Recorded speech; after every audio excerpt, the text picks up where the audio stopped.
Tem mais coisa aí? Temos. O Maurício de Teresópolis pergunta o seguinte: o coordenador técnico poderia exercer a função de housekeeping, além das suas funções?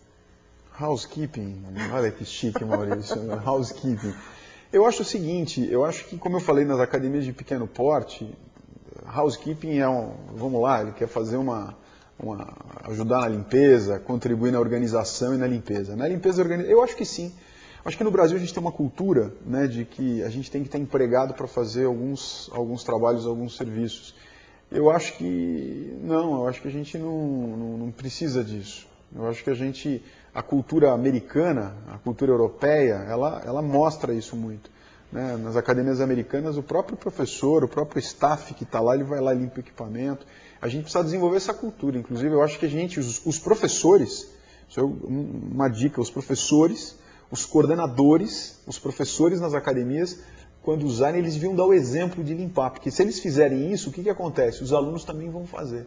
Eu não estou dizendo que não tem que ter equipe de limpeza. Você pode ter alguém para fazer limpeza. Mas eu acho fundamental que você também ajude lá a dar uma limpadinha. Né? Pelo nós temos outro colega que trabalha com a gente na mesma academia, coordena também junto com a gente. Manda um abraço para ele. Um abraço para o Pércio, né?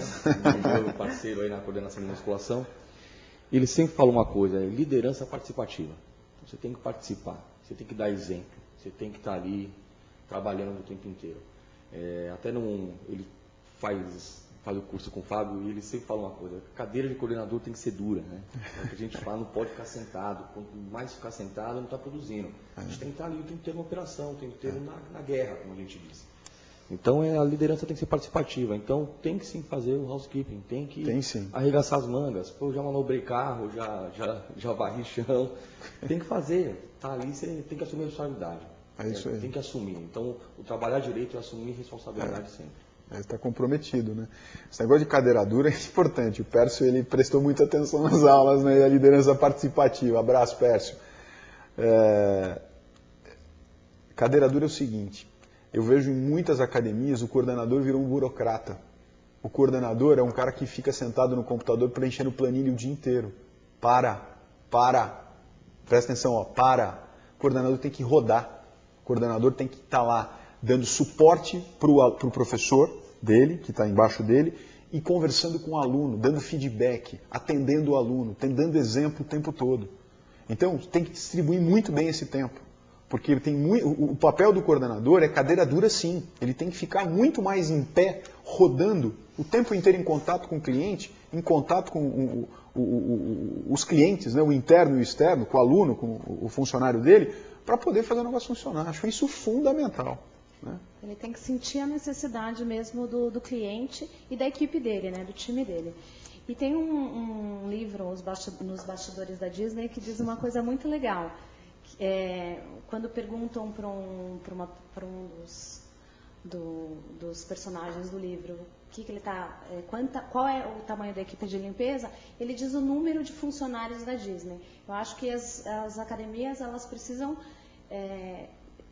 as academias não, todas as empresas precisam ter essa filosofia de que ali a gente está para fazer o negócio funcionar, independente do cargo ou da função que a gente exerce. Ele pergunta, essa história é uma história interessante que a Luciana lembrou. Ele pergunta, sem querer, para o presidente da Disney, que está andando no parque, e o cara toma uma atitude. O presidente pega um papel no chão e joga no lixo. Aí ele vê que é uma pessoa e falou, nossa, vocês todos, quantas pessoas tem na equipe? Ele fala 45 mil, mas ele não entende, né? 45 mil pessoas, como é que na Disney 45 mil? Ou seja, tem 45 mil funcionários na Disney. Então todos os funcionários ajudam. É esse o conceito que o Pfister colocou na pergunta do Maurício, né? Isso. Tem uma outra pergunta aqui falando justamente sobre a abrangência da atuação do coordenador. O José Luiz pergunta, um coordenador tem atuação somente sobre os professores ou também sobre os funcionários e usuários? Total, né? O coordenador eu acho que todo mundo, né? Eu queria, qual é o nome dele? José Luiz. José Luiz. José Luiz, né, José Luiz? Pode dizer para você o seguinte, que é liderança. A partir do momento que você tem uma liderança em qualquer empresa, numa academia, você assume o papel de responsável. Você tem que se comprometer, o que o Pfister acabou de falar aqui. Você tem que se comprometer com tudo. Então você realmente não é só do professor que você vai cuidar. Tem uma coisa interessante para a gente tratar aqui, que é o seguinte.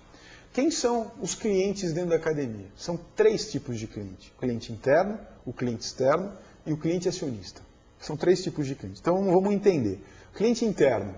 Quem são os clientes internos? São os empregados.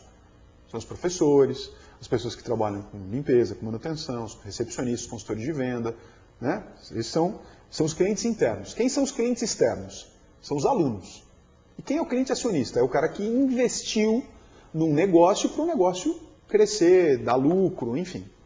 E poder contratar essas pessoas. E oferecer esse serviço. Então, um gestor, o gestor, por exemplo, o coordenador ou o gerente, que é o gestor do negócio, esse gestor ele tem que atender esses 3 clientes. Quais são os clientes mais importantes para ele? Então, olha só que interessante. A primeira coisa que eu já vi muita gente falar assim, não, a primeira coisa eu tenho que atender o cliente acionista, que é o dono. O dono tem que atender ele. Errado. Errado. Pô, não, mas ele que paga o meu salário. Errado, não é ele. Não, então é o cliente externo, é o aluno, tem que atender o aluno. Errado. Não é o cliente externo, não é o aluno. Então vamos lá. Você como gestor, como líder de equipe, em cima dessa pergunta, o que você tem que fazer? Você tem que atender primeiro, com muita importância, o cliente interno. Que são as pessoas que trabalham na sua equipe com você. Que são os professores, os empregados.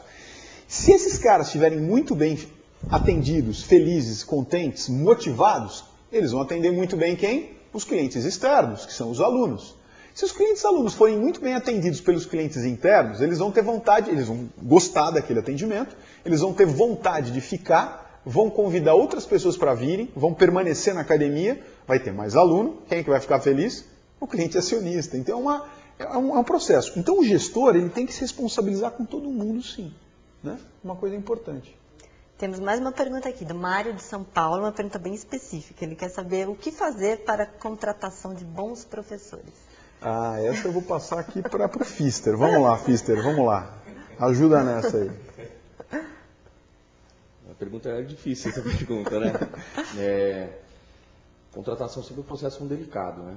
Você tem que, primeiramente, observar a vaga que você tem, o perfil que você precisa ter para aquela vaga. Então, isso é o mais importante, você determinar de quem você precisa. E em cima disso, nós temos várias opções, né? Você faz um processo seletivo, onde você faz uma avaliação geral até você chegar, você faz entrevistas mais pontuais, mas o processo seletivo, a entrevista também chega no final desse processo, né? Então, ela faz parte desse processo. O que a gente percebe é que as pessoas estão vindo para o mercado ainda muito cruas, né? Isso é uma realidade hoje do mercado, mas a gente prefere também formar o profissional. Então, eu sou da opinião que para você contratar uma pessoa boa, você tem que formar o profissional. Então, eu sou partidário de a gente trabalhar o cara lá desde trás, quando pode ser até o estagiário, que é o cara que ele vai ficar com você ali um bom tempo. Eu acho que essa hoje é a chave que a gente, como eu gosto de trabalhar particularmente.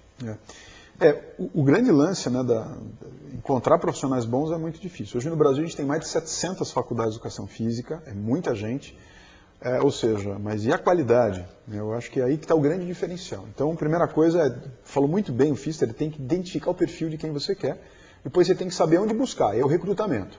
Aí depois você vem para a seleção. E depois tem uma coisa chamada treinamento, porque não tem jeito. Mas mais importante do que treinar, muita gente fala em treinamento, às vezes você está treinando a pessoa errada. Então aí entra definir perfil e quais são as competências que você espera desse profissional, fazer o recrutamento no lugar certo, selecionar bem e depois você vem para o treinamento. Eu acho que aí esse é o grande segredo do negócio. Né? Acho que tem uma coisa que é importante, é definir quais os valores esse profissional precisa ter. Porque treinamento técnico, isso se ensina. Agora, conduta, ética e que tipo de pessoa adequada para aquele determinado cargo, isso não dá para moldar.